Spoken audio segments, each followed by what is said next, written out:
నేను ఒక్కటే ప్రశ్నిస్తా ఉన్నా, విచారణ చేసేటటువంటి పోలీసులకి పూర్తిగా తెలుసు ఈ యొక్క కిరీటాలు ఏ ఇండ్లని సోదా చేస్తే దొరుకుతాయో, ఎక్కడ దాచిపెట్టారన్నటువంటి విషయం ఖచ్చితంగా విచారణాధికారులకు అందరికీ కూడా తెలుసు. ఆ యొక్క ఇంటిని శోధించినట్లయితే తప్పకుండా ఈ కిరీటాలు దొరుకుతాయే కానీ ఈ యొక్క చిల్లర దొంగల్ని, జేబు దొంగల్ని పట్టుకుని అనవసరంగా వాళ్ళని పనిష్మెంట్ ఇవ్వడం అన్నటువంటిది సహజ న్యాయ సూత్రాలకు విరుద్ధం అన్నటువంటి విషయాన్ని నేను తెలియజేసుకుంటా ఉన్నాను. ఇక టీటీడీ తవ్వకాలకు వస్తే గతంలోనే నేను చెప్పడం జరిగింది.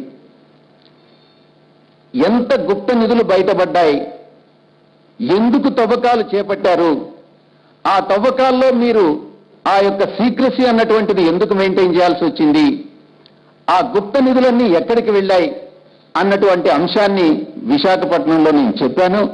దాని మీద పరువు నష్టం దావా కూడా నా మీద వేయడం జరిగింది. నేను మరొక్కసారి ప్రజలందరికీ కూడా ఈ యొక్క సందర్భంగా నేను విన్నవించుకుంటున్నాను.